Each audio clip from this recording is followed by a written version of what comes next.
हुजूर सल्लल्लाहु अलैहि वसल्लम के अब्बू की शादी रजब शरीफ के महीने में हुई। सुभान अल्लाह, सुभान अल्लाह, फिर सुभान से बोल दें, सुभान अल्लाह। इसे अपने बहनों को अपने भाइयों को बताइएगा इंशाअल्लाह। इंशाअल्लाह। रजब शरीफ के महीने में हुजूर के अब्बू की शादी हुई। अब देखें, कोई हिले भी ना भाई, हर दूसरा तीसरा शख्स साहिब औलाद मेरे सामने बैठा हुआ है। चुपके से बात करूंगा, माँ बहनें भी सुनती हैं ये वीडियोग्राफी के ज़रिए से, वो भी अपने घरों में हुजूर की बातों से लुत्फ अंदोज़ होती हैं, सुकून महसूस करती हैं, तमानियत क़ल्बी हासिल करती हैं। उनको भी हक़ है हुजूर पर नात, हुजूर पर दुरूद पढ़ने का, बल्कि उनको तो ज़्यादा हक़ है, क्योंकि हुजूर के आने से उनकी जान भी बची है, उनका ईमान भी बचा है। सुभान अल्लाह, ठीक है, सुभान इसलिए मैं अल्लाह, बात सुभान ज़्यादा ओपन नहीं करूंगा, लेकिन हाथ जोड़ गुजारिश है, इसे सुन लीजिए। हुजूर की माँ फरमाती, रजब शरीफ में मैं अपने शौहर के निकाह में आई। ये ज़ौजा हैं जनाब अब्दुल्ला की बीबी आमिना। जनाब अब्दुल्ला ज़व्वज हैं बीबी आमिना, बेशक उनके शौहर है। ठीक है, बीबी आमिना फरमाती हैं, रजब शरीफ में जुमा की रात थी। कौन सी? जुमा। सुनना गौर से, वरना बात निकल जाएगी। रजब शरीफ में जुमा की रात थी, मैं अपने शौहर के साथ बिस्तर पे लेटी हुई थी।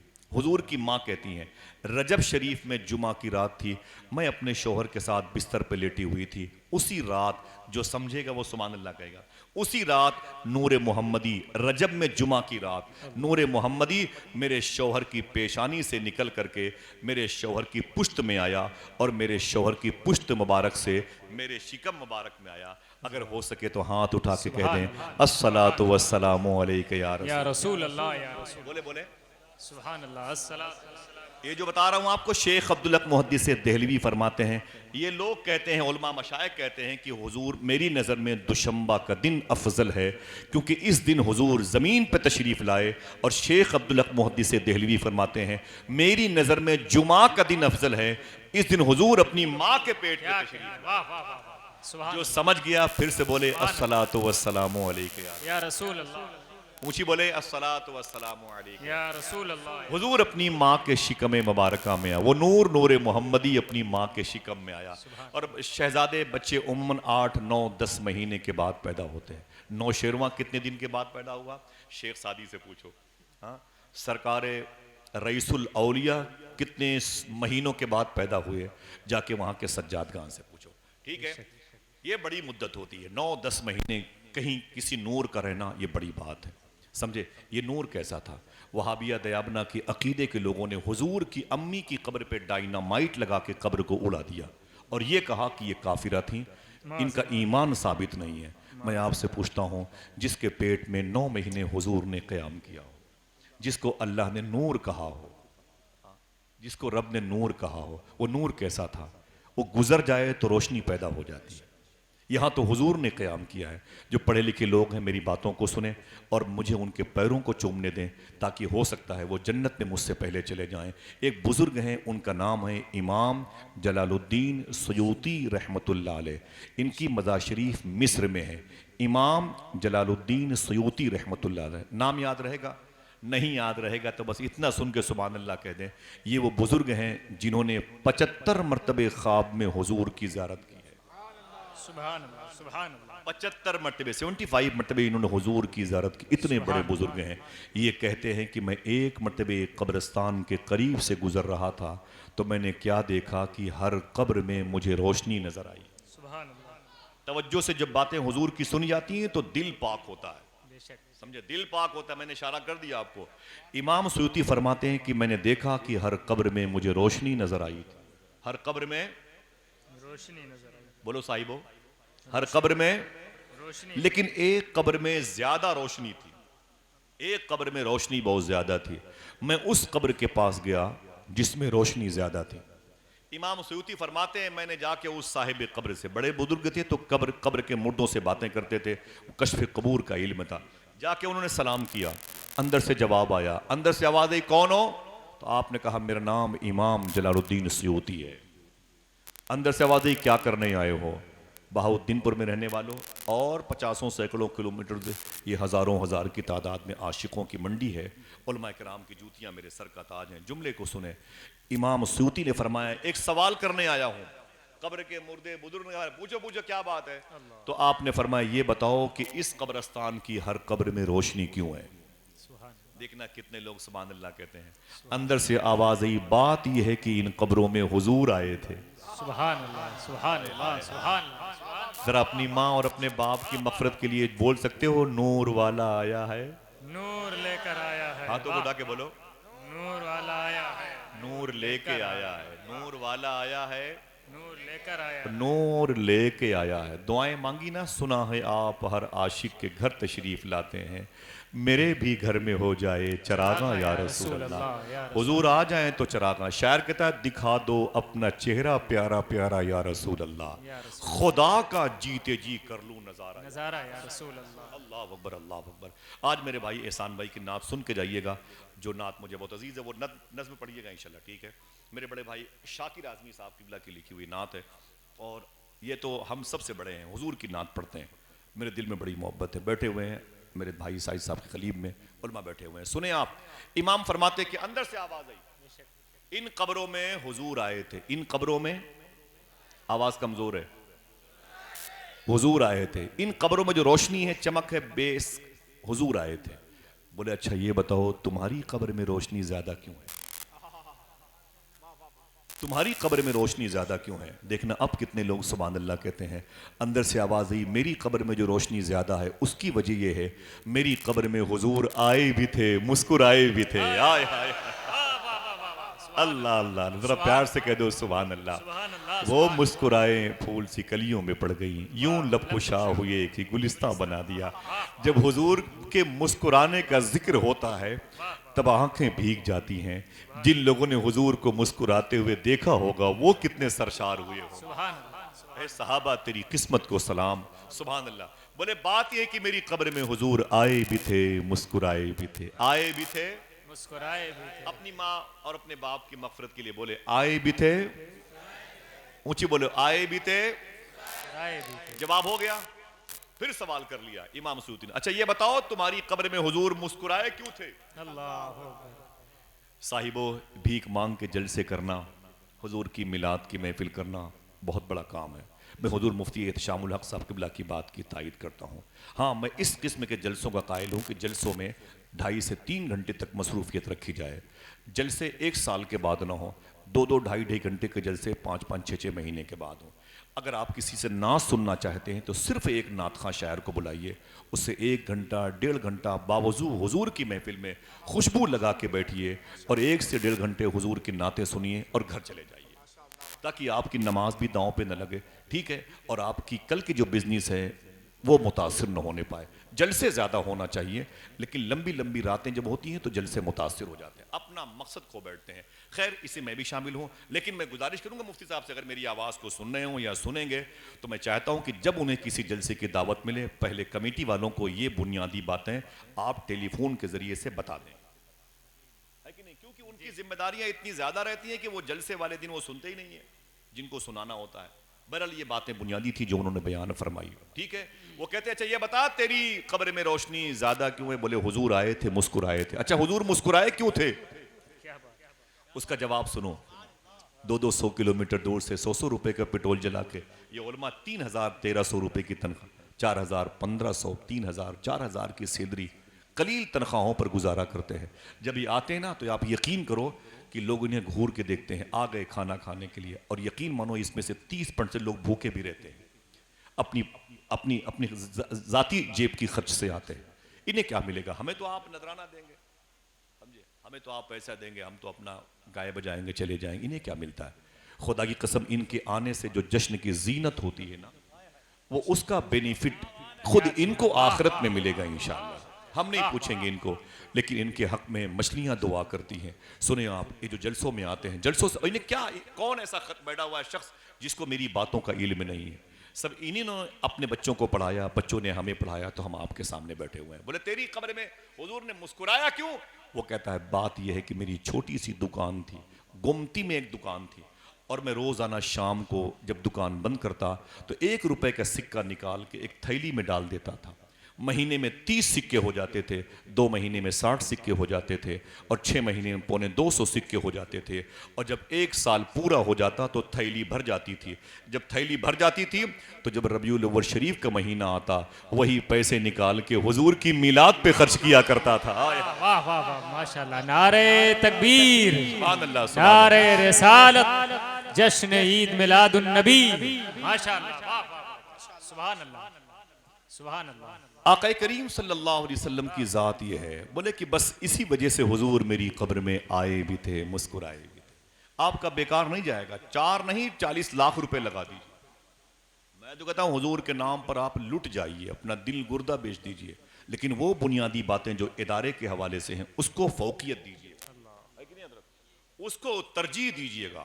आप हुजूर के नाम पे जान दे दें, हुजूर के नाम पे जान कुर्बान कर दें, इसमें कोई नई बात नहीं है। लोगों ने मालूम है खड़े होकर के रात रात भर मजलिसें समात की, खड़े होकर के रात रात भर मजलिसें समा। आले अब्बास के कुछ बादशाह, मैं सारे आले अब्बास के बादशाह को नहीं मानता, जिन लोगों ने अहले बैत पर जुल्म किए मैं उनका कायल नहीं। समझ रहे हैं आप? आले अब्बास के जिन आले अब्बास के लोगों के दिलों में बुजुर्गों की मोहब्बत थी उनकी बात करता हूँ। ये कई कई लाख रुपए हुजूर की मिलाद की महफिल में खर्च किया करते थे।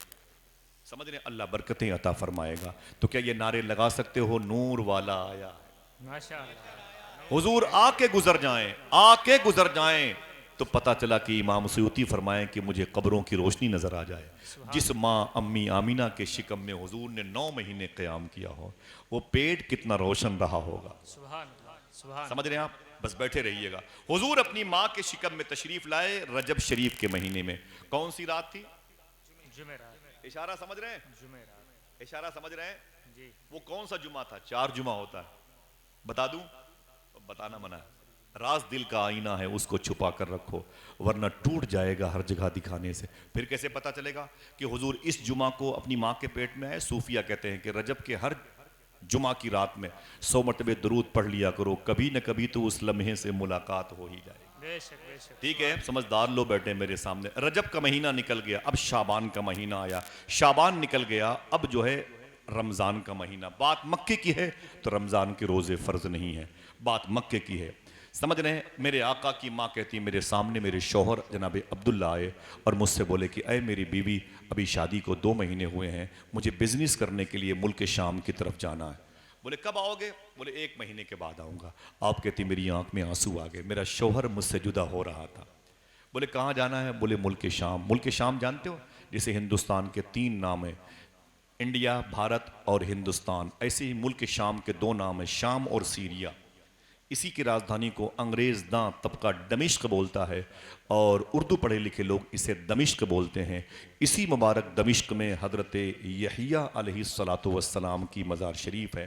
एक नबी के नाम पर आप बने न बोले, लेकिन उनके सदक़े में जिनको विलायत मिली उनका नाम सुने आप। इसी दमिश्क के जजीरे पर वो बुज़ुर्ग मोमिनों का अमीर, मुसलमानों का बादशाह लेटा हुआ है, जिसको दुनिया उमर बिन अब्दुल अजीज़ कहती है, जिसके दौर में शेर और बकरी एक घाट पर पानी पिया करते थे। सुभान सुभान। शेर और बकरी एक घाट पर पानी पिया करते थे, और अब तो बकरी बकरी के साथ पानी पीने को तैयार। इतनी नफरतें पैदा कर दी। मेरा ये टॉपिक नहीं, सुने आप।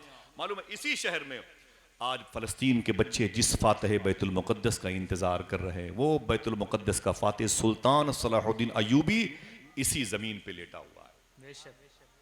इसी ज़मीन पर गौस पाक सरकार के रूहानी व जिस्मानी व फ़िक्री बेटे शेख अकबर शेख मुहीउद्दीन इब्न अरबी लेटे हुए हैं। अगर कोई बोला चाहे तो बोले, इसी ज़मीन पर हज़रत सैफुल्लाह का टाइटल पाने वाले खालिद इब्न वलीद जैसे सहाबी रसूल भी लेटे हुए हैं। सुभान। इसी शहर के बॉर्डर में करीब में कब्रस्तान है जिसे बाबू सगीर कब्रस्तान कहा जाता है। इसी कब्रस्तान में मखदूमा कायनात मखदूमा फातिमा की नौकरानी मखदूमा फिज़ा लेटी हुई हैं। अगर दिल कहे तो बोलो, इसी कब्रस्तान में मखदूमा सुकैना इमाम हुसैन की बेटी भी लेटी हुई हैं। सुभान। इसी कब्रस्तान में सानी ज़हरा मखदूमा फातिमा की शहजादी हज़रत मखदूमा ज़ैनब रज़ियल्लाहु तआला अन्हा लेटी हुई हैं। इसी कब्रस्तान में अगर दिल कहे तो बोलो, हज़रत बिलाल हबशी रज़ियल्लाहु तआला अन्हु भी आराम कर रहे हैं। सुभान अल्लाह। जमात अहले सुन्नत के एतक़ाद सहिया के मुताबिक यजीद की खिंजीर सिफत जो उसकी अपनी सोच थी उस पर हम करोड़ों लानतें भेजते हैं, लेकिन हमारे अकीदे में जनाब हज़रत अमीर मुआविया की ताज़ीम है। जनाब हज़रत अमीर मुआविया इसी कब्रस्तान में लेटे हुए। सुभान अल्लाह, सुभान अल्लाह। अगर इस तरीके से देखोगे बेटे की गलतियों से बाप को पकड़ोगे तो कम से कम 100 मिसाल तो मैं दूंगा भाई, सही बात। 100 मिसाल मैं दूंगा, समझे। बेटे की गलतियों से बाप को पकड़ोगे, बहुत सारे फैसले कुछ ऐसे भी है जो मैदान मैशर में होंगे। अपने एतकाद को सही करो। मालूम है इसी कब्रस्तान के मुबारक शहर को दमिश्क कहा जाता है। बिजनेस के लिए हुजूर के अब्बू ने कहा था, ऐ मेरी बीवी मैं जाना चाहता हूँ। जनाब आमीना कहती मैं अपने शौहर को रुखसत करने के लिए दरवाजे पर आई, मेरी आंखों में आंसू थे, क्यों मुझे नहीं मालूम, लेकिन साहिबो मालूम है हुजूर की अम्मी कहती हैं मुझे क्या खबर थी, अभी 2 महीने हुए शादी को, मेरा शौहर मुझसे बिछड़ के जा रहा है और ये मेरी और मेरे शौहर की आखिरी मुलाकात है। मुझे नहीं पता था इसके बाद मेरे शौहर बिछड़ जाएगा मुझसे। अम्मी आमिना कहती मेरे शौहर वहाँ से मदीने आ गए 480 किलोमीटर, और मदीने से बसरा चले गए, एक लंबी मसाफत। बसरा कुवैत के बॉर्डर पर है और बगदाद शरीफ से 650 किलोमीटर के फासले पर है। अब बसरा से आपको सीधे जाना है, बाएं तरफ अरार बॉर्डर है जो ज़मीनी रास्ता क्रॉस करके आप इराक वाले गल्फ कंट्री में आते हैं। उसके दाएं तरफ निकलेंगे तो कुरकुक, सुलेमानिया, मोसिल का इलाका है, फिर आगे जाके मुल्क शाम सीरिया का बॉर्डर पड़ता है। हुजूर के अब्बू जनाब अब्दुल्ला कहते हैं मैं मक्के से निकला, मदीने आया और बसरा आया और आगे निकला तो कुरकुक, सुलेमानिया, मोसिल, यूनुस अलैहिस्सलाम के शहर से होता हुआ मुल्क शाम गया। बिजनेस की 30-40 लोगों के साथ जब वापस मैं मदीने होके मक्का आ रहा था तो मदीने में मेरी तबीयत खराब हो गई। हुजूर के अब्बू कहते हैं मैं अपनी दादी हजरत सलमा के मैके में ठहर गया। उन लोगों ने मेरी बड़ी खिदमत की, बड़ी आओ भगत की, लेकिन मेरी तबीयत न ठीक हो सकी। हुजूर के अब्बू का अभी हुजूर सल्लल्लाहु अलैहि वसल्लम अपनी माँ के पेट में है। आका करीम सल्लल्लाहु ताला अलैहि वसल्लम के अब्बू का मदीने शरीफ में इंतकाल हो गया। अभी हुजूर की माँ अम्मी आमना 23 या 23.5 साल की है और बेवा हो गई। हुजूर अपनी माँ के पेट में 2-2.5 महीने के और यतीम हो गए। साहिबो अल्ताफ हुसैन हाली ने कहा था वो नबियों में रहमत लक़ब पाने वाला, मुरादें गरीबों की बरलाने वाला, उतर कर हिरा से सुए कौम आया और एक नुस्खे कीमिया साथ लाया। मदीने शरीफ से मक्के शरीफ उनकी मौत की खबर देने का कोई आला नहीं था कि ऐसे प्रोग्राम चल रहा हो लोग लाइव देख लें। कोई इंस्टाग्राम नहीं, कोई व्हाट्सअप नहीं, कोई फेसबुक, कोई न्यूज़ चैनल नहीं। ये खबर वहीं रही और हुजूर के अब्बू की तदफीन अमल में आई, यानी मिट्टी हो गई। उनकी कब्र शरीफ जिस मोहल्ले में बनी थी वो खोखे सिद्दीक अकबर के करीब का बिल्ड था जिसको दारे नाबिगा कहा जाता है। दारे नाबगा मोहल्ले में हुजूर के अब्बू की कब्र शरीफ बनी थी। किताब का नाम है निशानात अर्ज़ नबवी। किताब का राइटर जमात इस्लामी का आदमी है मिसबाहुद्दीन शकील। इस पर मुकदमा लिखा है सुन्नी शख्स ने, प्रोफेसर डॉक्टर रियाज मजीद ने। ये किताब मैंने 14 साल पहले 80 मंजिले की इमारत में जमजम टावर में 950 रुपये की खरीदी थी। अभी उसकी कीमत 1700-1800 रुपये है। इस किताब में पूरी दुनिया में सबसे पहले हुजूर के अब्बू की कब्र की तस्वीर छपी थी। मेरे घर में किताब रखी है, सलाम के बाद आप PDF के जरिए से अपने मोबाइल में देख सकते हैं। निशानाते अर्ज़ नबवी किताब का नाम है। अभी ना देखना शुरू कर दें, ठीक है। निशानाते हुजूर के अब्बू की कब्र शरीफ वहीं पर बन गई। अभी किसी को खबर नहीं मक्के वालों को ये क्या हो गया, लेकिन मालूम है 1978 में यानी आज से 40 साल पहले जब आला हजरत के खलीफा कुतुब मदीना शेख ज़ियाउद्दीन मुहाजिर मदनी मदीने शरीफ में थे, उस वक्त हुजूर के अब्बू की कब्र शरीफ खुल गई। वो दीवारें मस्जिद नबवी शरीफ की बढ़ाई जा रही थी, तौसी हो रही थी और हुजूर के अब्बू की कब्र शरीफ खुल गई। देखना कौन कहता है सुभान अल्लाह। रवायतों में आता है कि उनका जिस्म तो जिस्म है, उनके कफन के एक एक धागे चमक रहे थे। बहुत बहुत शुक्रिया, प्रूफ मौजूद है। कफन के एक एक धागे चमक रहे थे और आंखें हुजूर के अब्बू की इतनी चमकदार थीं कि इतनी चमकदार आंखें तो जिंदों की भी नहीं रहा करती हैं। अल्लाह, क्यों? नूर मोहम्मदी के वारिस का नाम है अब्दुल्ला। सुभान अल्लाह। जनाब अब्दुल्ला की लाश बाहर आई और साथ में 6 और सहाबा की बाहर आई। वो ऊपर रखी गई तो कुतुब मदीना शेख ज़ियाउद्दीन मुहाजिर मदनी को खबर हुई, ये मदीने शरीफ के बड़े लोगों में शामिल थे। दौड़ के गए तो इनको करीब से हुजूर के अब्बू की नाश मुबारका को देखने का शरफ हुआ। आप कहते जब मैं गया करीब में तो हुजूर के अब्बू का चेहरा खोला गया था। जनाजा मुबारक मेरे सामने रखा हुआ था। इनका इंतकाल कब हुआ था? जब हुजूर अपनी माँ के पेट में अभी पैदा भी नहीं हुए। कहते हैं कि मुझे यह शरफ हासिल हुआ, मुझसे बर्दाश्त ना हो सका, मैं दौड़ करके हुजूर के अब्बू की पेशानी को मैंने चूम लिया। शेख ज़ियाउद्दीन कहते हैं, ये कुतुब मदीना है, फरमाते मैंने दौड़ करके हुजूर की अब्बू की पेशानी का बोसा दे दिया। जब मैंने हुजूर के अब्बू की पेशानी का बोसा दिया, उसके बाद नामालूम जगह बकी शरीफ में उनकी कब्र बनाई गई और वहाँ उसे घेरा गया और फिर उसे उसकी अलामत को जाहिर न रखा गया ताकि फिर कोई दिक्कत न पैदा पेश आए। मालूम है अकीदे वहाबिया के अतबार से जनाब ज़ियाउद्दीन कहते हैं मैं अपनी खानकाह में वापस आ गया। वो हुजूर के रोज़े शरीफा से मुश्किल से 1.5-2 किलोमीटर के फासले पर उनका घर है। मैं उनके घर में गया हूँ फातिहा के महफिल में। कुतुब मदीना शेख ज़ियाउद्दीन मुहाजिर मदनी फरमाते जब मैं घर वापस आया तो मेरा मुरीद खड़ा हो गया। उसने कहा हुजूर एक बात कहूँ। मैंने कहा क्या? कहा जिस वक्त आप हुजूर सल्लल्लाहु अलैहि वसल्लम के अब्बू की पेशानी का बोसा दे रहे थे, उस वक्त हमने देखा कि आपकी दाढ़ी के कुछ नीचे के बाल हुजूर के अब्बू के रुखसार का बोसा दे रहे। इतना सुना तो शेख ज़ियाउद्दीन खड़े हो गए और खड़े होने के बाद आपने कैंची मंगाई और उन बालों को काट लिया और काटने के बाद उन्हें शीशी में रखा और फरमाया मैंने इसलिए इसे काट लिया, इन बालों ने हुजूर के अब्बू के रुखसार को चूमा है। सुभान अल्लाह। अगर मैंने इसे वजू में धुल लिया तो रुखसार को चूमने वाले बालों को से मस होने वाला पानी नाली में चला जाएगा और ये अदब के खिलाफ। इतनी ताजीम की इस वक्त के बुजुर्गों ने, निस्बतों का इस कदर एहतराम किया। अब वो 30-40 लोगों का काफिला मक्के आ रहा है मदीने शरीफ से। अभी किसी को खबर नहीं कि इनमें से एक आदमी कम हुआ है, वो भी ऐसा आदमी जिस पर आदमियत नाज करने वाली है। जनाब अब्दुल्ला की ज़ात कम हो गई, किसी को खबर नहीं। खबर दे दी गई कि काफिला आ रहा है। जैसे आपका कोई आदमी आजमगढ़ स्टेशन पे आता है, 10-20 लोग पहुंच जाते हैं, बच्चियां मोहल्ले से बाहर निकल आती हैं, छोटे छोटे बच्चे बहुत दूर चले जाते हैं और 7-8-10 साल के बच्चे वहाँ रोड पे खड़े रहते हैं। ऐसे ही मक्के वालों के साथ होता था। जब वो काफिला वापस आ रहा था तो मक्के के लोग लौट करके दौड़ करके वापस गए। कोई अपने बेटे से मिल गया, कोई अपने भाई से मिल गया, कोई गुलाम था अपने आका से मिल गया, कोई मालिक था अपने नौकर से मिल गया, बेटियां अपने बाप से लिपटी हुई थी। सब एक दूसरे को मुबारकबाद पेश कर रहे थे। भाई सफ़र कैसा रहा? बहुत अच्छा रहा। दौलत कमाई? बोले बहुत। मुनाफा हुआ? बोले बहुत। माल बिचा? बहुत अच्छा बिका। बहुत एक दूसरे को मुबारकबाद पेश कर रहे थे। मालूम है हुजूर की माँ अम्मी आमिना कहती हैं मुझे क्या खबर कि मेरे शौहर का इंतकाल हो गया। मैंने घर के दरो दीवार को मुश्क में से बसाया था, घर की बिस्तर को साफ किया था, अपने लिबास को तब्दील करने में मैंने बहुत दूरंदेशी से काम लिया था। घर के दरवाज़ों पर खुशबू लगाती थी मेरा शौहर आने वाला है, मेरे सर का ताज आने वाला है, आज मेरा सर ताज आने वाला है। मेरी खुशियाँ जिसकी वजह से कायम है, आज वो मेरी ज़िंदगी मेरे घर में आने वाली है। मेरा आशियाना उजड़ा हुआ था, अब मेरे शौहर की वजह से ये सजा हुआ नज़र आएगा। अम्मी आमिना कहती मैं अपने घर में अपने शौहर का इंतज़ार कर रही थी और उनके दादा, हुजूर के दादा अब्दुल मुत्तलिब अपने बच्चों को लेके हुजूर के अब्बू के इस्तकबाल के लिए मक्के की सरहद पे आ गए।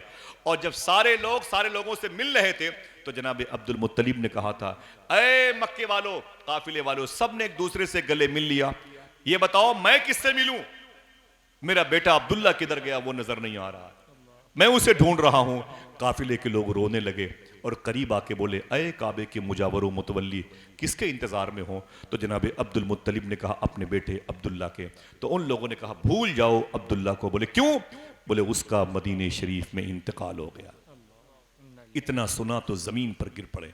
कलीम दानिश कानपुरी ने कहा था कोई इस दर्द को एक बाप से बेहतर न समझेगा, जवां बेटा गुजर जाए तो कांधा टूट जाता है। जनाब अब्दुल मुत्तलिब ज़मीन पर गिर के तड़पने लगे। फरमाया मेरी खुशियाँ काफूर हो गई, मेरी ज़िंदगी का चिराग बुझ गया, मैं बूढ़ा हो गया, अब ज़िंदगी का कोई फ़ायदा नहीं, बेमकसद हो गई मेरी ज़िंदगी, मेरी आंखें बुझने वाली हैं।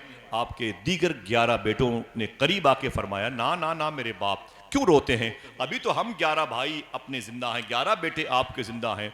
तो जनाब अब्दुल मुत्तलिब ने कहा था अब्दुल्ला मेरा इतना प्यारा था कि उसके नाम पे तुम जैसे हजारों बेटे कुर्बान कर दिए जाएं। तुमने देखा नहीं कितना खुशकिस्मत था, वो इंतकाल कर गया। रोते रहे, बोले मुझे मेरे घर ले चलो। जैसे लोगों ने सहारा दे के घर लेके जाने लगे, जनाब अब्दुल मुत्तलिब कहते हैं मुझे मेरी बहू आमीना याद आ गई। मैंने कहा मेरे घर लेके ना चलो, बल्कि मुझे आमिना के मेरी बहू बेटी के पास ले चलो। जनाब अब्दुल मुत्तलिब कहते हैं कि जब मैं अपनों को लेकर के अपनी बहू की तरफ गया घर की तरफ, अम्मी आमिना ने कहा कि दरवाज़ों की तरफ जब कदमों की आवाज़ आई तो मेरा दिल धक धक करने लगा, शायद इन्हीं कदमों की आवाज़ों में कोई एक आवाज़ मेरे शौहर के कदम की हो। मैं दरवाजे पर आ गई, शायद मेरा सुहाग मेरे सामने मुस्कुराए। क्यों? वसीम बरेलवी ने कहा था, उसूलों पर जो आँच आए तो टकराना ज़रूरी है, जो ज़िंदा हो तो फिर ज़िंदा नज़र आना ज़रूरी है, और थके हारे परिंदे जब बसेरे के लिए लौटें तो सलीकामंद शाखों का लचक जाना ज़रूरी है। ये फितरत इंसानियत है जो हदीस मुस्तफ़ा की सूरत में हमारी माँ बहनों को अपने शौहर की फरमाबरदारी की तालीम देती है। जब अम्मी आमिना कहती है मैं दरवाजे पर आ गई, मैं खुश थी कि जैसे मेरी आंखें उठेंगी मेरा शौहर मेरे सामने होगा। मेरे कबीले के लोग रो रहे थे। मैंने कहा बाबा क्यों रोते हैं? बाबा ने कहा बेटी किसका इंतज़ार में है? मैंने कहा तो आपको तो पता है कि मेरे शौहर अब्दुल्ला आने वाले, 2 महीने हुए थे शादी को, चले गए थे, और 1 महीने के बाद आज वो मेरे घर आ रहे। देखे मैंने घर को कितना सजाया है। जनाब अब्दुल मुत्तलिब कहते हैं कि ऐ मेरी बेटी भूल जा अपने शौहर को। जनाब अब्दुल्ला को बोले क्यों भूल जाऊँ, मैं अपने शौहर को क्यों भूल जाऊँ? तो जनाब अब्दुल मुत्तलिब ने कहा था तेरा शौहर अब कभी नहीं आएगा। कहा क्यों? कहा उसका मदीने में इंतकाल हो गया। इतना सुना तो हुजूर की माँ अम्मी आमिना कहती है मैं ज़मीन पर गिर पड़ी, मेरी खुशियों की जुल्फ़ें बिखर गई, मिट्टी ने मेरे चेहरे पर कब्जा कर लिया, चूड़ियाँ मेरी कलाइयों से टूट गई, मेरी सारी ज़िंदगी की फ़रहत व इम्बिसात के चिराग बुझ गए। मैं ज़मीन पर चीखती रही, तड़पती रही, हाय अब्दुल्ला हाय, तूने मेरा साथ क्यों छोड़ दिया? अकेले दुनिया से चले गए, 2 महीने हुए थे शादी को, तुम चले गए। कबीले की औरतें उन्हें समझाती रहीं, हुजूर की माँ रोती रही। अचानक अम्मी आमिना कहती हैं मेरी आंख लग गई, अचानक मेरे पेट से मुझे आवाज़ आई। देखना कितने लोग सुभान अल्लाह कहते हैं। अम्मी आमिना कहती हैं मेरे पेट से आवाज़ आई, अरे मेरी माँ आमिना मत रो मत रो मत रो, तुझे खबर नहीं मैं ज़मीन पर रोने वालों को हंसाने के लिए आने वाला हूँ। आ रहा हूँ, मैं ज़मीन पर आ रहा हूँ, सारी तैयारियां मेरे लिए हैं। ईसा और मूसा ने मेरा इंतजार किया है, नारे लगेंगे सरकार की आमद मरहबा। क्या कहा था अल्ताफ हुसैन हाली ने, वो नबियों में रहमत लकब पाने वाला, मुरादें गरीबों की बरलाने वाला, उतर कर हिरा से सुए कौम आया और एक नुस्खे कीमिया साथ लाया। फरमाती है नारो नारो, आवाज आई मुझे, अरे मेरी माँ आमिना मत रो, मैं जमीन पर रोने वालों को हंसाने के लिए आने वाला, इंतजार कर मेरा। अम्मी आमिना कहती मेरी आंख खुली तो मैंने अपने कबीले के लोगों से कहा आप लोग अपने अपने घर चले जाएं, मुझे छोड़ दें। बोले क्यों, कैसे रहेगी इतनी बड़ी जिंदगी अकेले, पागल होकर मर जाएगी। जनाब आमिना ने कहा ना ना ना, मेरा शौहर दुनिया से गया है, लेकिन मेरे पेट में मेरे शौहर की निशानी मौजूद है, और ये निशानी इतनी पाक, इतनी तैयब, इतनी ताहिर है, जब ये निशानी ज़मीन पर जाहिर होगी तो देखना मेरे शहजादे के जलवे ही जलवे, ऐसे जलवे होंगे कि 100 साल पहले के आला हजरत के मंजले भाई अल्लामा हसन बरेलवी को कहना पड़ेगा, ऐसा तुझे खालिक ने तरहदार बनाया, यूसुफ को तेरा तालिबे दीदार बनाया। ऐसे जलवे होंगे, शायर कहेगा सर से लेकर पैर तक तनवीर ही तनवीर है, जैसे मुंह से बोलता कुरान वो तफसीर है, और देखकर दुनिया परेशान है जमाले मुस्तफा, अरे वो मुसव्विर कैसा होगा जिसकी ये तस्वीर है। ऐसे जलवे होंगे। नारे रिसालत, जश्न ईद मिलादुन नबी, मसलके आला ऐसा हज़रत। तुझे खालिक ने तरहदार बनाया, यूसुफ को तेरा तालिबे दीदार बनाया। सारे लोग अपने अपने घर चले गए। हुजूर अपनी माँ के पेट में 3रा महीना गुजार रहे हैं। बच्चे पैदा होते हैं 8, 9, 10 महीने के अंदर। 4था महीना आया, 5वां महीना आया, 6वां महीना आया, 7वां महीना, 8वां, 9वां महीना आया। देखना कौन हुजूर की पैदाइश पर सुभान अल्लाह कहता है। अम्मी आमिना कहती है ऐसा कोई महीना नहीं होता था जब कोई न कोई नबी मेरे घर ख्वाब में मेरे घर पे ना आए और मुझसे कहे आमिना मुबारक हो, रसूलों के सरदार आने वाले हैं, आमिना मुबारक हो, नबियों का तादाद तेरे घर आने वाला है। मक्के शरीफ के बारे में अम्मी आमिना फरमाती है मेरे शहर का पानी जो है ना, पानी बड़ा नीचे था, जिसे आप कहते हैं वाटर लेवल बड़ा नीचे। कई की रस्सियां हिंदुस्तान के कुएं में लगने वाली है, कई की रस्सियां मिला करके मक्के के कुएं से पानी निकालती थी। लेकिन अम्मी आमिना कहती थी जब से हुजूर मेरे पेट में आए, जुमला ना भी बोलूं तब भी आप सुभान अल्लाह कहते। सुभान अल्लाह। कहती जब से हुजूर मेरे पेट में आए हैं बगैर रस्सी के मैं पानी भरने गई, सुभान, बगैर रस्सी के मैंने पानी निकाला। मेरी सहेलियां कहती थी आमिना क्या बात है, जब पानी लेने जाती है तू बाल्टी लेके जाती है, बगैर रस्सी के पानी कैसे निकालती है? तो अम्मी आमिना फरमाती मैं अपनी सहेलियों का हाथ पकड़ती, मैंने कहा चल तुझे दिखाऊं मैं पानी कैसे भरती हूं। अम्मी आमिना फरमाती चल तुझे दिखाऊं मैं पानी कैसे भरती हूँ। मैं अपनी सहेलियों का हाथ पकड़ के ले आती और कुएं के पास ले आती, कुएं की मुंडेर पर उसे खड़ा कर देती, मैं कुएं के किनारे पर मुंडेर पर खड़ी हो जाती, बाल्टी में रखती। देखना कितने लोग सुभान अल्लाह कहते हैं। अम्मी आमिना फरमाती मैं कुएं में झांक करके देखती, मैं पानी को देखती, पानी मचल मचल के मेरे तलवे को चूमता था ऊपर आकर के, मेरे तलवे के करीब मचल मचल के ऊपर आता और कहता है मुबारक हो आमिना, तेरे शिकम में रसूलों का सरदार परवरिश पा रहा है। अम्मी आमिना फरमाती है मैं बाल्टी डाल के पानी भर लेती थी, पानी इतना ऊपर आता कि मैं बाल्टी डाल के पानी भर लेती। देखना कौन कहता है सुभान अल्लाह, बोलेंगे? बोलती यही नहीं, जब तक मैं खड़ी रहती थी पानी भी रुका रहता, सुभान अल्लाह, जब तक मैं वहां पे रहती थी पानी भी रुका रहता। सुभान अल्लाह। अल्लाह के रसूल की आमद का मामला है। क्यों ना हो ऐसा तुम्हें खालिक ने तरहदार बनाया, यूसुफ को तेरा तालिबे दीदार बनाया। आका करीम की आमद का यही महीना था जिसे रबीउन नूर शरीफ कहते हैं। सुभान अल्लाह। खुश हो जाओ भाई, खुश हो जाओ, जरा हुजूर की पैदाइश है, ऊंची बोलो सरकार की आमद, मरहबा, हाथों को उठा के सरकार की आमद। मरहबा। आपने दुआएं मांगी हैं, आज जमीन की दुआ पूरी हो रही है। जमीन ने भी दुआएं मांगी थी, सुना है आप हर आशिक के घर तशरीफ लाते हैं, मेरे भी घर में हो जाए चरागा। या रसूल अल्लाह, ऊंची बोले हाथों को उठा के, मेरे भी घर में हो जाए चरागा। या रसूल। अम्मी आमिना फरमाती हैं रबीउल अव्वल शरीफ की 11 तारीख आ गई। सुभान अल्लाह, खुश हैं आप? माशाअल्लाह। रबीउल नूर शरीफ की 11 तारीख आ गई। मैं अपने घर के आंगन में थी, तवज्जो दीजिएगा। थक गए क्या भाई? थक गए? आप फरमाती मैं अपने घर के आंगन में लेटी हुई थी, मुझे लगा कि आसमान के सारे तारे सिमट करके मेरे आंगन में गिर पड़ेंगे। मैं खौफ में मुब्तला होने वाली थी, आवाज आई आमिना डरो नहीं, मुबारक हो तुम्हारे शिकम में रसूलों के जरदार मौजूद हैं, वो जमीन पे तशरीफ लाने वाले हैं। मैंने आसमान के तारों को अपने घरों में झुकते हुए देखा और सलामी पेश करते हुए देखा है। अम्मी आमिना फरमाती है कि फरिश्ते आए, 3 झंडे लेकर के आए। झंडा लगाने वालों सुभान अल्लाह कह दो। सुभान अल्लाह, सुभान अल्लाह। जिसे तकलीफ हो उसके दिमाग पे लगाया करो।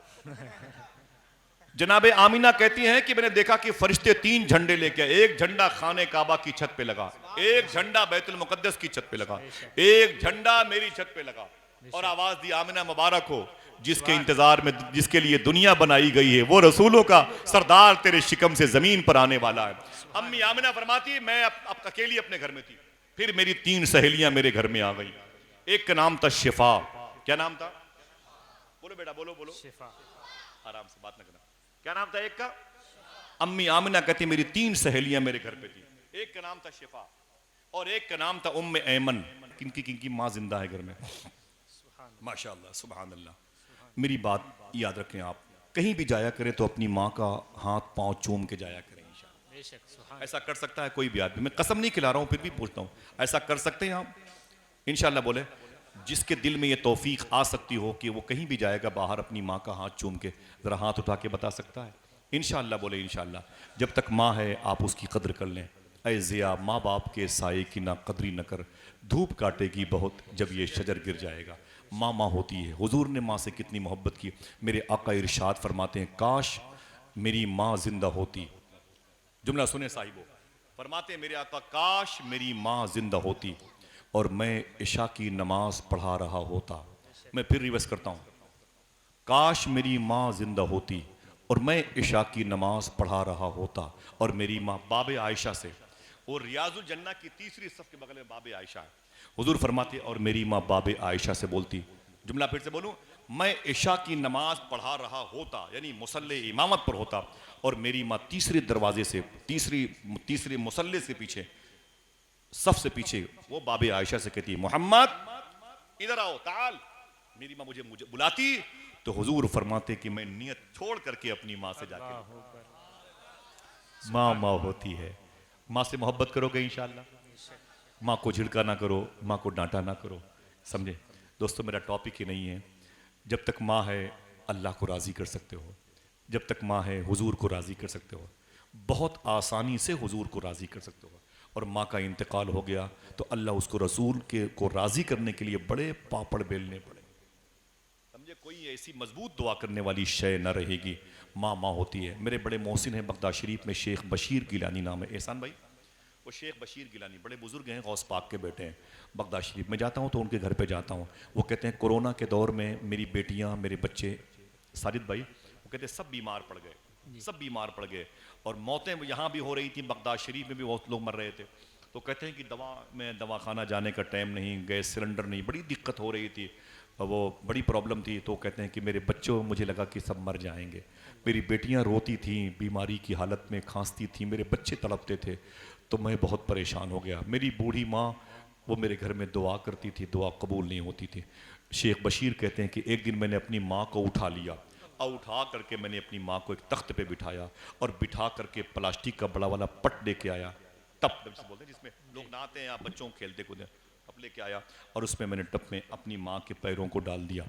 फिर एक लोटा पानी लेके आया और उस पानी को मैंने अपनी माँ के पैर को खूब मल मल के धोए। जब मेरी माँ के दोनों पैर धुल उठे तो मैंने अपनी माँ के पैर को ऊपर रख दिए, ऊपर मैंने अपनी माँ को पीछे बिठाया, ऊपर चली गई मेरी माँ। तो मैंने उसी टब से एक एक गिलास पानी भर के मैंने अपनी बेटियों से कहा, बेटों से लाइन से आते जाओ, इसे पीते जाओ, किसी और वजह से तुम्हारी मौत हो सकती है, अब कोरोना की वजह से तुम्हारी मौत नहीं हो सकती है। तुम्हें मैंने अपनी माँ के पैरों का धोवन पिला दिया। माशाअल्लाह, सुभान अल्लाह, सुभान अल्लाह। हाथ उठाएं, इंशाल्लाह माँ से मोहब्बत करेंगे। सुभान अल्लाह। बोले बोले बोले, माँ से मोहब्बत करेंगे इंशाल्लाह। बहुत बड़ी नेमत है, बहुत बड़ी नेमत है। हुजूर का जुमला याद रखने, खिताबत का जौहर नहीं है मैं ललकारूं आप नारा लगाएं, ना ना, मेरे भाइयों के पैसे बड़े कीमती हैं, पैरों की मिट्टी बड़ी काफ़ी है। सुभान अल्लाह। मालूम है हुजूर ने क्या फरमाया, काश मेरी माँ जिंदा होती जिंदा और मैं इशा की नमाज पढ़ा रहा होता। मेरी माँ का इंतकाल हो गया, मेरी माँ भी मेरा इंतज़ार करती थी। खुदा की कसम भाई, जब मेरा टिकट कंफर्म नहीं होता था ना तो मैं अपनी माँ से कहता था, मैं इतना टीटी को नहीं पटाता था जितना मैं अपनी माँ को मनाता था। अम्मी दुआ कर दे, हाँ ठीक है, नहीं ना ना दुआ कर दे, अरे कर दूंगी, ना ना ना अम्मी दुआ कर दे, हुजूर के सदक़े में, गौस पाक के सदक़े में मेरा सफ़र आसान हो जाए, मैं बहुत थका हुआ हूँ, अरे कर दूंगी, ना ना ना अम्मी दुआ कर दे। इतना माँ को मैं पटाता था। मेरी माँ का 4 साल पहले इमाम हुसैन से इतनी मोहब्बत मेरी माँ करती थी, गौस पाक सरकार से, इमाम हुसैन से। मेरी माँ का इंतकाल भी मुहर्रम शरीफ की 10 तारीख को हुआ था, आशूरा के दिन सुबह 6:30-7 बजे हुआ था। अल्लाह उसके रसूल की मर्ज़ी है।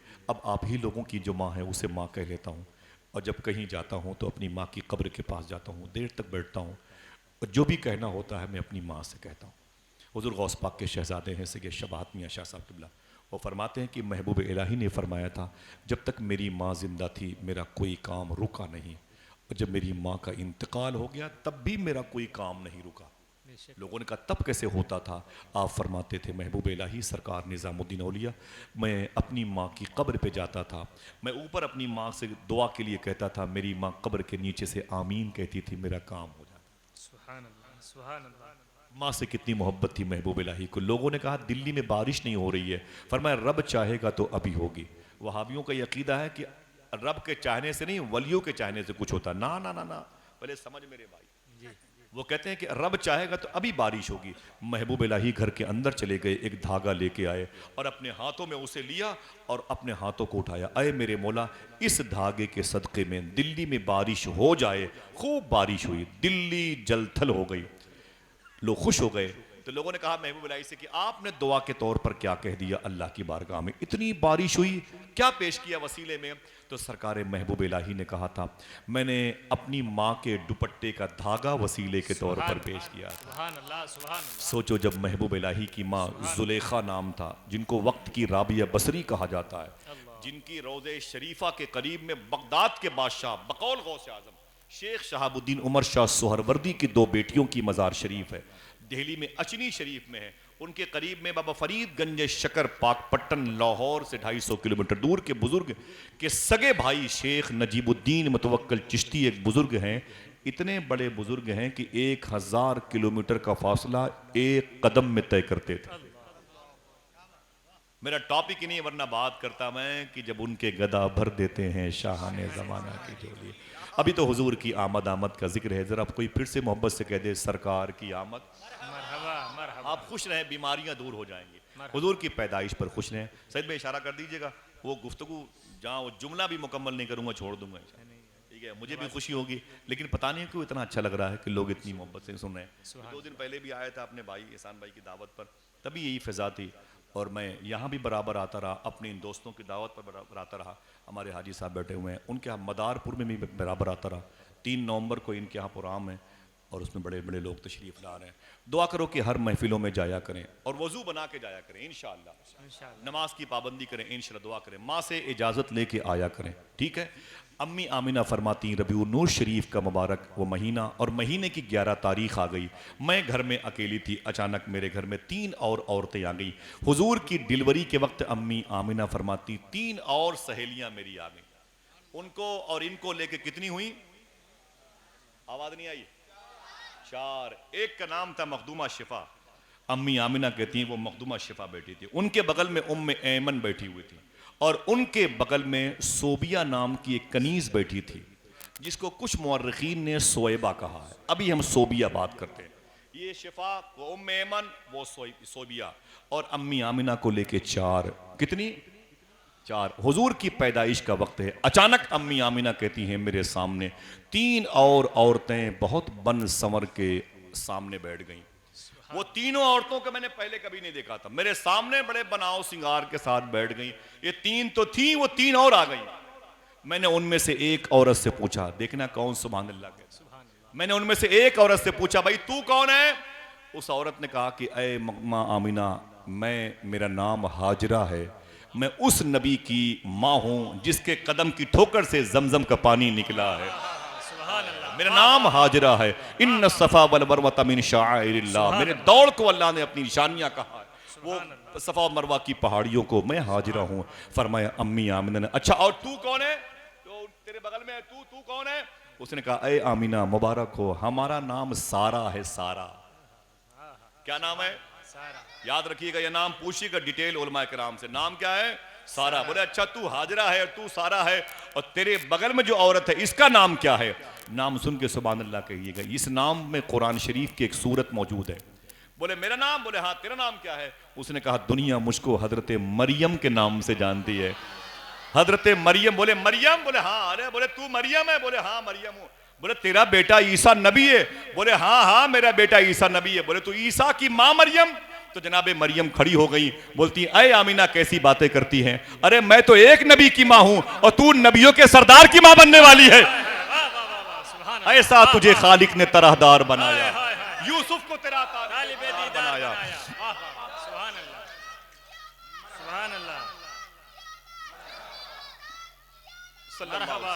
सल्लल्लाहु माशाअल्लाह।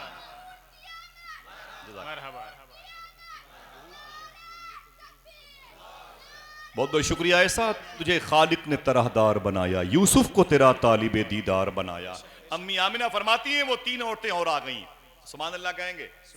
तजल्लियाते रहमतुल आलमीन में लिखा हुआ है, हुजूर मुजाहिद मिल्लत के खलीफा अपनी किताब में रकम तराज है कि अम्मी आमिना फरमाती हैं ये 3 औरतें थी पहले, शिफा, उम्मे ऐमन, सोबिया, और उसके पीछे 3 और आ गई, हाजरा, सारा और मरियम। यही नहीं, अम्मी आमिना फरमाती पतली पतली लड़कियां, खजूरों जैसी लड़कियां,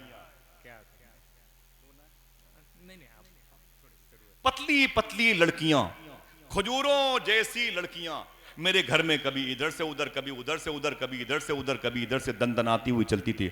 मैंने कहा तुम कौन हो? उन लड़कियों ने कहा अरे अम्मी आमिना हम जमीनी नहीं, हम आसमानी हैं। मैंने कहा हो कौन?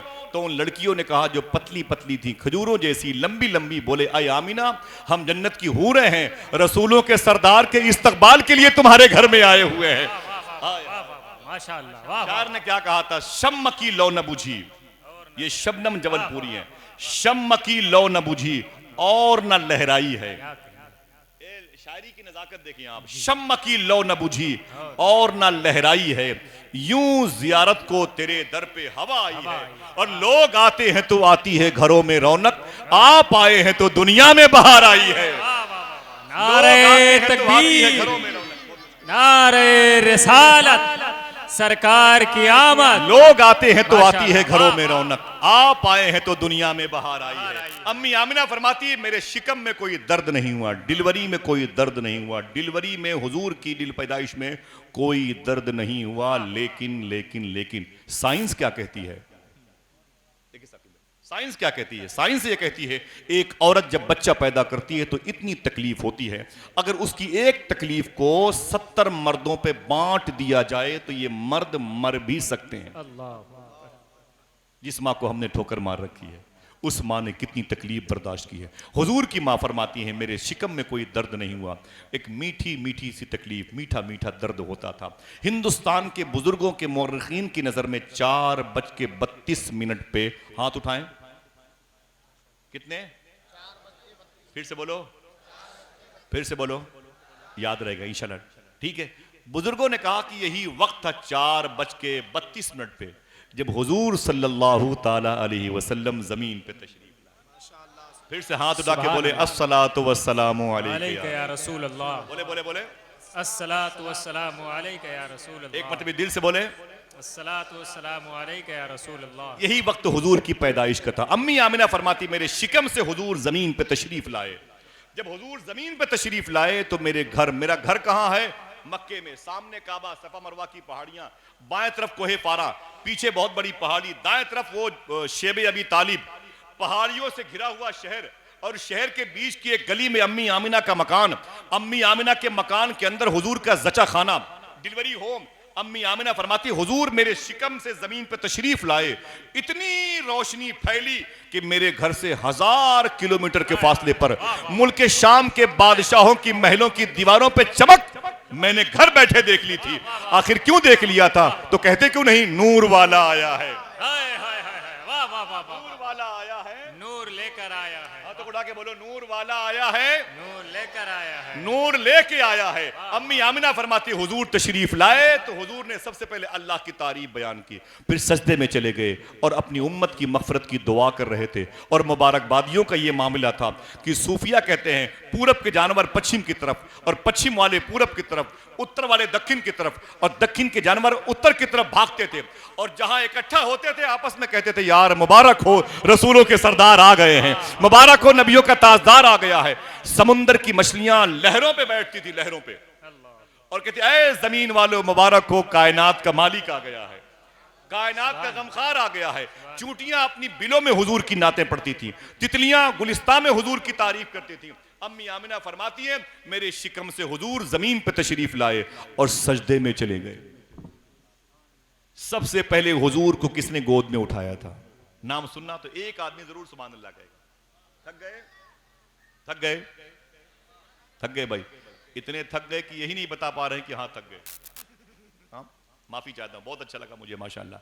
अम्मी आमिना फरमाती है, अम्मी आमिना फरमाती है कि जिस वक्त हुजूर मेरे शिकम से तशरीफ लाए सुभान अल्लाह नूर ही नूर था, न कोई बदबू, न कोई ब्लीडिंग, न कोई घुटन, न कोई ताफुन, न कोई कर्ब, न कोई दर्द, बस एक खुशबू ही खुशबू, एक चमक ही चमक थी। अम्मी आमिना फरमाती हैं हुजूर सजदे में थे तो शिफा ने मुझसे पूछा अम्मी इजाजत दो तो हुजूर को उठा लें। देखना कौन कहता है अम्मी इजाजत दे तो हुजूर को उठा ले। मैंने कहा उठा लो। तो मखदूमा शिफा वो वाहिद औरत है जिसने सबसे पहले हुजूर को उठाया, और जब हुजूर को उठा के अपनी गोद में लिया तो आवाज दी आओ आओ हुजूर को नहला दिया जाए। देखना कौन सा, आओ आओ हुजूर को नहला दिया जाए। पता चला हुजूर नहाए हुए पैदा हुए थे, हुजूर नहाए हुए पैदा हुए थे। किसी ने कहा हुजूर की आंखों में सुरमे लगा दिए जाएं, पता चला हुजूर की आंखें बगैर सुरमे के चमक रही थी। किसी ने कहा कि हुजूर के जिस्म पाक पर खुशबू मल दी जाए। आवाज आई क्या खुशबू मलोगी? इसी के जिस्म की सारी खुशबू जमीन वाले महसूस कर रहे हैं। ये सारी चमक उसी की है क्योंकि नूर वाला आया है, नूर लेके आया है। वाह वाह, बहुत बहुत शुक्रिया, नूर वाला आया है। सुभान अल्लाह। अम्मी आमिना फरमाती है हुजूर को गोद में रखा गया, हरे रंग की चादर में हुजूर को लिटाया गया, सुभान अल्लाह। सफेद रंग की चादर हुजूर के चेहरे पे